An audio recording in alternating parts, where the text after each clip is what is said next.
2020년 12월이 되었습니다. 어느새 세월이 흘러서 2020년도 달력이 한 장밖에 남지 않았습니다. 가는 세월 그 누구가 잡을 수가 있으랴. 유행가 가사도 있지만은 왜 이리 빨리 지나가는지, 물 흐르듯이 흘러가서 어느새 12월 한 달이 남았습니다. 이 기간을 교회력에서는 대림절이라고 합니다.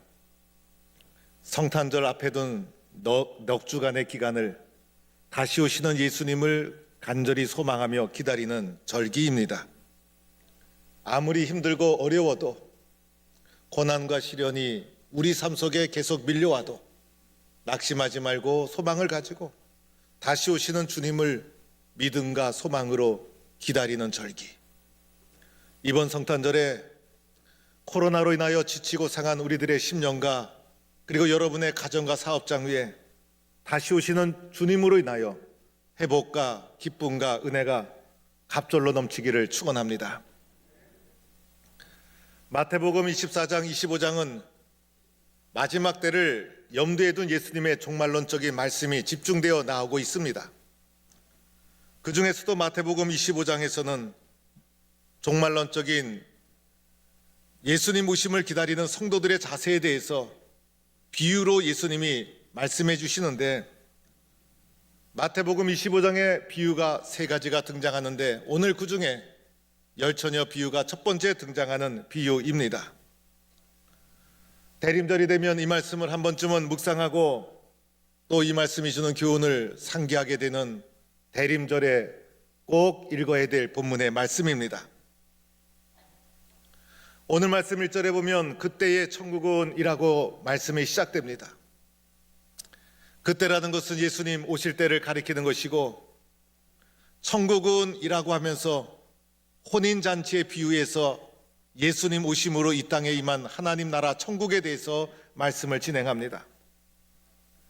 예수님 이 땅에 오심으로 혼인잔치, 천국잔치가 시작이 되었고, 언젠가 우리 주님 다시 오실 터인데 그때가 되면 이 땅의 혼인잔치, 천국잔치가 온전하게 완성이 되어지는 것입니다. 그래서 천국에 대하여 혼인잔치로 우리들이 잘 이해할 수 있도록 혼인잔치로 비유해서 말씀 전해 주시는 것입니다. 천국은 마치 등을 들고 신랑을 맞으러 나간 열 처녀와 같다.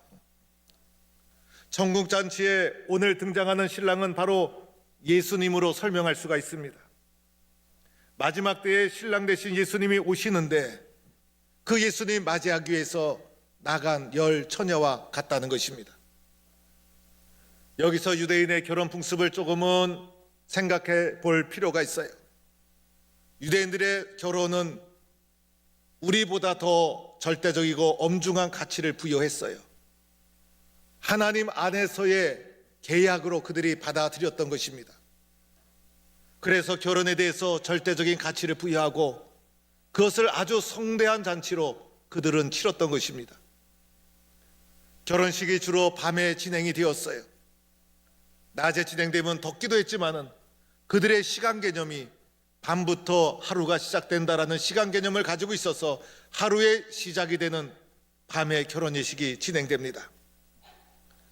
유대인의 결혼 예식은 신랑이 신부를 모시러 옵니다. 신랑이 신부를 모시러 와요. 이 모시러 오는 신랑을 신부 쪽에서는 들러리 환영하는 처녀들을 내보내서 환영하면서 신부 집으로 맞이하게 되는 것입니다. 그래서 오늘 말씀은 신랑이 오시는데 그 신랑을 환영하기 위해서 10명의 처녀가 뽑히어서 환영하러 나간 그 배경을 염두에 두고 말씀해 주시고 있는 것입니다. 그런데 이 10명의 아가씨 중에, 처녀 중에 5명은 슬기롭고 5명은 미련하다. 오늘 말씀 비유 첫 번째 전반부부터 이 처녀 10명에 대한 분석을 비유로 말씀해 주십니다. 예수님의 의도적인 말씀이었어요. 10명 가운데 8, 9명이 슬기롭고 한두 명이 미련하면 참 좋은데 반반씩 50% 슬기롭고 미련한 자를 정확하게 나누어 줍니다. 이것은 우리에게 무엇을 말해주는가 하면 나도 미련한 자 될 가능성이 있고 또는 슬기로운 자가 될 가능성이 있다는 것을 열어놓은 것이에요. 항상 슬기로운 사람 없고 항상 미련한 사람이 없어요. 나는 슬기로운데 그렇지가 않아요. 주님 보시기에 미련한 자가 될 수도 있고, 나는 부족하고 미련한데 그렇지 않아요. 주님 보시기에 슬기로운 자로 되어질 수 있는 거예요. 슬기롭게 되느냐 미련하게 되느냐 반반씩 가능성을 열어놓고 말씀을 진행하고 있는 것입니다. 그러면 미련한 자는 누구일까? 오늘 말씀해 보니 등을 가지되 기름을 가지지 않은 자, 등을 잘 준비했지만은 기름을 가지지 않은 자가 미련한 자다 말씀합니다. 당시의 딜러리 처녀들 오는 신랑을 맞이하기 위해서 가까이 나갈 수도 있고 멀리 갈 수도 있고, 그래서 기름이 얼마 들어갈지 예측할 수가 없었어요. 오늘 말씀해 보니 등을 탓하지 않아요. 등은 다 준비가 되었어요. 부족한 것은 기름이었어요. 그래서 등은 준비하되 기름을 준비하지 않은 자가 미련한 자다.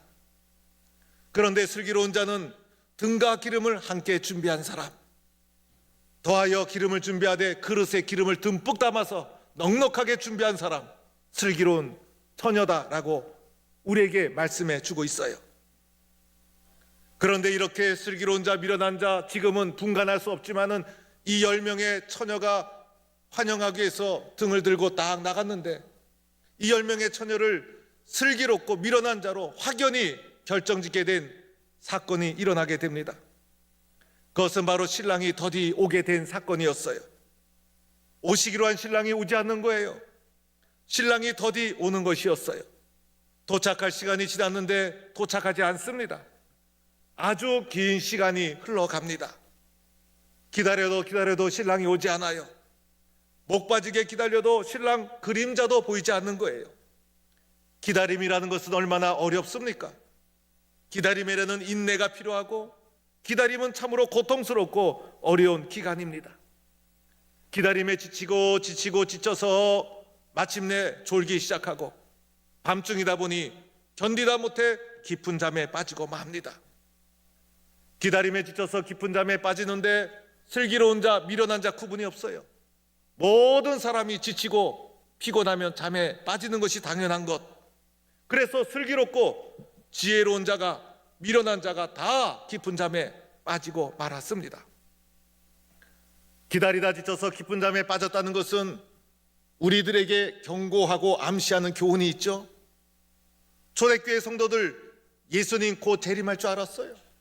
우리 시대에 예수님 재림하시는 거 맞이할 줄 알았어요. 예수님의 재림이 늦어지는 것이 성도들에게는 매우 어려운 것이었어요. 믿음의 성도들이 하나님 품으로 떠나고 예수님 재림하신다는데 왜 이리 늦어지나? 그래서 이것이 초대교회의 어려운 신앙의 과제였던 것이에요. 그러다 보니 성도들이 신앙을 포기하고 교회에 혼란이 오고, 어느 날 믿음의 길을 걸어가는 우리들 주님의 재림에 대해서 희박해지기 시작합니다.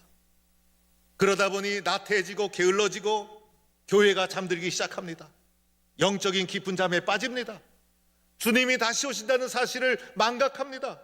기다림에 지쳐서 잠이 든 이 처녀들처럼 영적인 깊은 잠에 빠져서 영적인 나태함과 게으름 속에서 깨어나지 못하는 교회의 모습, 우리들의 모습을 말해주고 있다는 것입니다.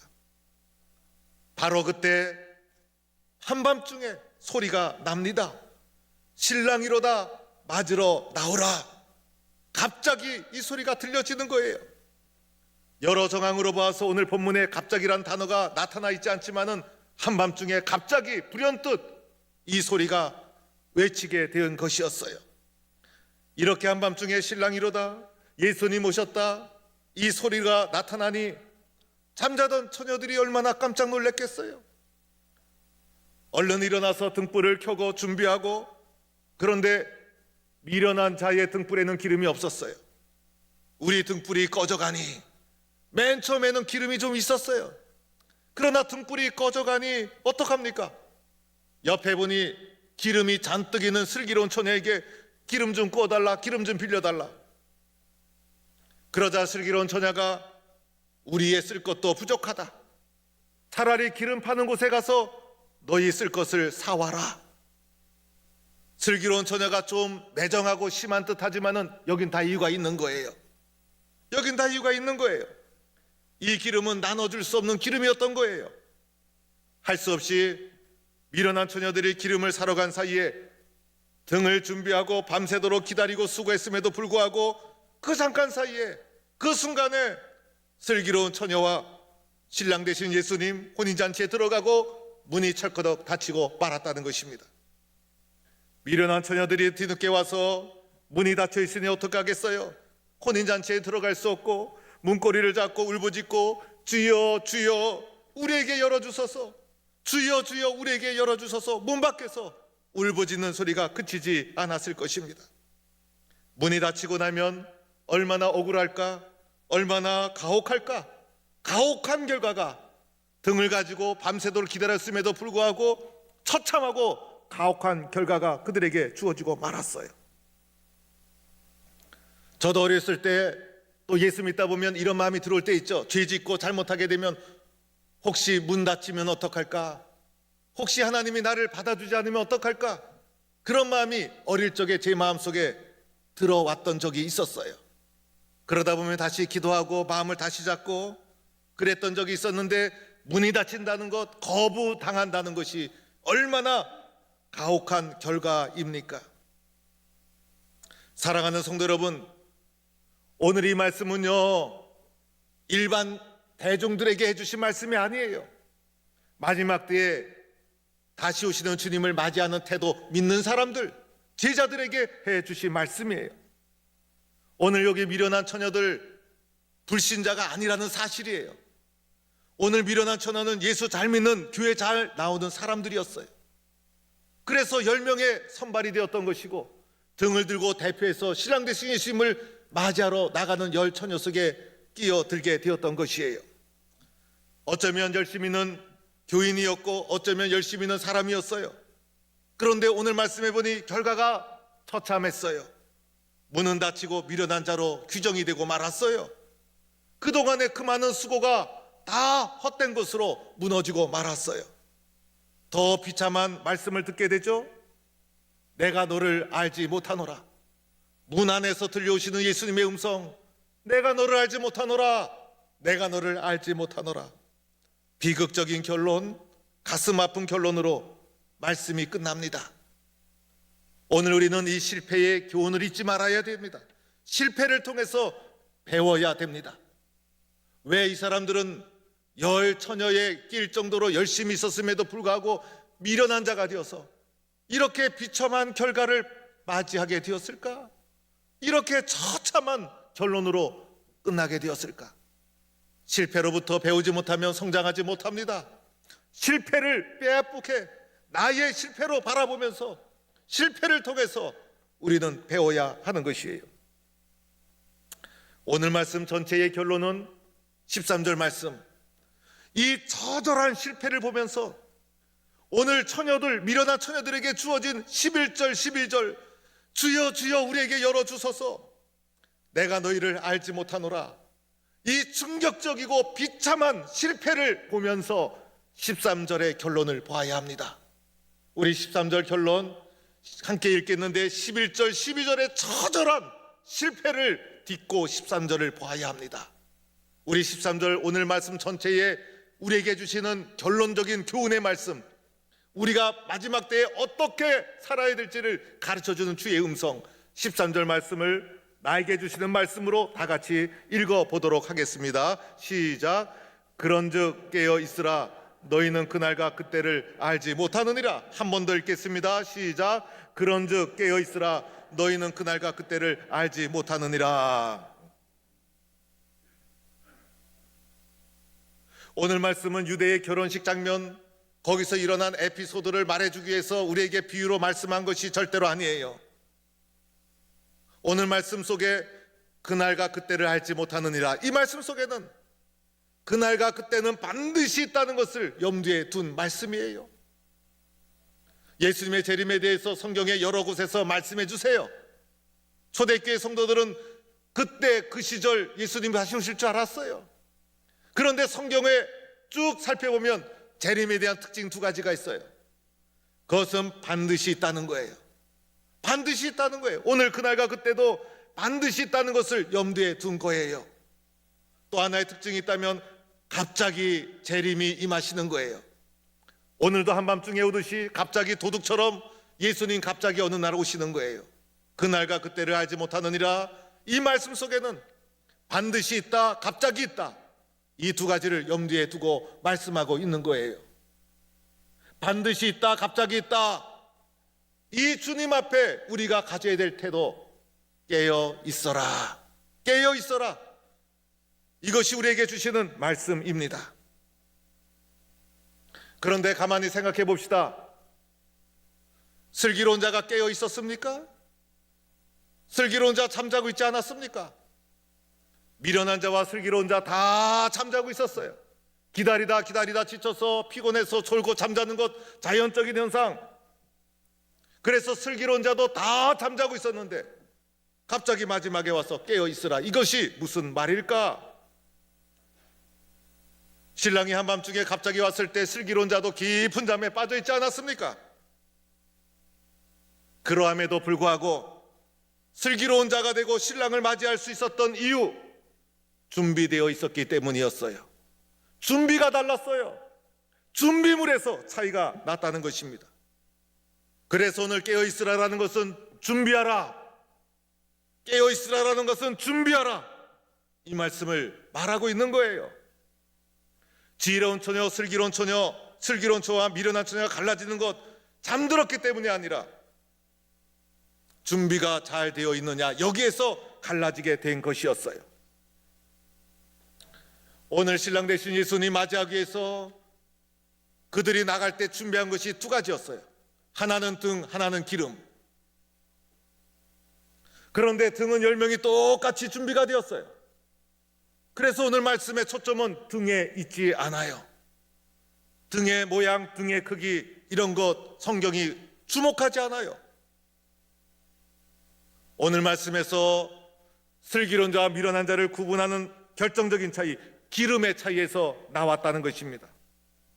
저는 이 본문을 가지고 몇 번 설교를 했어요. 그런데 이번 대림절에 이 말씀을 다시 묵상하면서 그동안 보지 못했던 등과 기름이 마음속에 은혜로 발견이 되었어요. 여러분, 등이라는 것이 무엇일까? 등이라는 게 뭘까? 등이라는 것은 물건이요 기구 아닙니까? 외적으로 드러난 형태, 외적으로 드러난 사실과 사건, 외적으로 드러난 모양. 그래서 이것을 우리의 삶 속에 적용해 보면 나의 외적인 모습을 등이라 할 수가 있어요. 사실로 드러난 형태, 사실, 그것을 등이라 할 수가 있어요. 그래서 등이라는 것은 내가 동북교회 다니는 교인이라는 사실, 내가 동북교회에서 직사 또는 권사 장로의 직분을 가지고 있었다는 직분자라는 사실, 나에게 겉으로 드러난 요소, 외적인 요소, 이것을 등이라고 할 수가 있다는 거예요. 그래서 내가 예수 믿고 교인이기 때문에 등을 가지고 다시 오시는 주님을 기다리고 맞이하는 거예요. 그런데 중요한 것은 기름이었어요. 등보다 더 중요한 것은 기름. 기름이 있을 때 등불이 밝혀지는 것이고, 기름이 있을 때 예수 믿는 나의 가치가 드러나게 되는 것이에요. 기름이 있으므로 그 등에 불이 켜지고 등불의 역할을 감당하게 되는 거예요. 내가 예수 믿고 교회 다녀서 겉으로 드러나는 등은 영적으로 준비가 되었다 할지라도 내 속에 예수 믿는 보이지 않는 내적인 간격, 기름이 없으면 등을 밝힐 수가 없다는 것이에요. 그래서 여기서 말하는 기름이라는 것은 우리의 신앙의 내적인 요소, 하나님을 경외하는 마음이 내 심령 속에 살아있는가? 하나님의 말씀이 내 속에서 역사하고 있는가? 성령 충만해서 하나님을 기쁨으로 지금도 마음속에 차고 넘치는가? 기도가 살아있는가? 내면의 영적인 상태를 기름으로 표현하고 있다는 거예요. 이것이 우리의 신앙의 내면의 기름과도 같은 것. 그래서 내면의 영적인 요소이기 때문에 나눠줄 수가 없어요. 다급한 나머지 미련한 처녀가 좀 구워달라 해도 내면의 상태이기 때문에, 등을 밟히는 내면의 영적 상태이기 때문에 나눠줄 수가 없는 거예요. 내 기름은 내가 채워야 되는 거예요. 내가 채울 수밖에 없는 것이 기름이라는 것입니다. 기름의 또 하나의 특징이 있죠. 등은 좀처럼 변하지 않아요. 내가 예수 믿는다는 사실, 내가 동북교회 직분자라는 사실은 좀처럼 변함이 없는 사실이에요. 그러나 내 속에 있는 영적인 상태는 변한다는 사실이에요. 때로는 충만했다가 때로는 떨어지고, 기름이 떨어지듯이 낮아지고, 자동차를 몰다 보면 기름이 떨어지듯이 영적인 상태는 작아지기도 하고 많아지기도 하고 변한다는 사실이에요. 온라인 가정 예배를 드리며 함께 드렸던 집사님 한 분이, 목사님, 힘들어서 은혜 사모하고 기도하고 찬송하다 보면 은혜가 채워지기도 하지만은 은혜가 왜 이리 사라집니까? 은혜가 왜 이리 빨리 식어집니까? 영적인 내면 속에 있는 기름과 같은 것이기 때문인 거예요. 그래서 내면에 은혜와 성령 충만, 기쁨, 사랑, 충성, 순종, 기름과 같은 것이어서, 이 내면에 있는 영적인 상태는 기름과 같은 것이어서 또 채워야 하고 또 채워야 하고, 채우지 않으면 사라지고 없어지고, 그래서 또 채워야 하고, 그것이 바로 기름과 같은 영적인 내면의 상태라 할 수가 있는 것입니다. 구워줄 수 없는 것이고, 내 스스로 나의 기름을 끊임없이 채워야 한다는 것입니다. 이렇게 채워진 자가 등불을 켜고 다시 오시는 주님을 기쁨으로 맞이하는 슬기로운 처녀가 될 줄로 믿습니다. 그렇죠, 여러분? 우리 모두는 등이 잘 준비된 사람들이에요. 우리 모두는 등이 잘 준비된 사람이에요. 그런데 또 하나 준비할 것이 있어요. 기름이에요. 하나님, 내 내면에 은혜를 주세요. 하나님, 내 내면에 말씀을 채워주세요. 하나님, 기도가 살아있어야 돼요. 하나님의 은혜가 마르지 않아야 돼요. 내 속에 영적인 기름이 떨어지지 않아야 돼요. 하나님, 내 속에 주님을 향한 기름이 충만하게 넘치게 해주세요. 이렇게 주님 앞에 매일매일 끊임없이 채워주시는 은혜, 주님이 부어주시는 기름으로 내 내면을 채워야 하는 것입니다. 내가 예수를 믿어도 힘들고 두렵고 불안한 이유 뭘까? 기름이 떨어졌기 때문이에요. 은혜가 사라졌기 때문이에요. 그러나 주님, 나는 내면에 기름이 채워지지 않고는 달릴 수가 없습니다. 내면에 기름이 채워지지 않고는 살 수 없습니다. 기도가 살아있고 말씀이 살아있고 성령 충만하고 은혜가 채워져서 등불을 밝히고 다시 오시는 주님을 기쁨으로 맞이하는 슬기롭고 지혜로운 동부의 모든 성도가 되기를 주의 이름으로 간절히 축원합니다.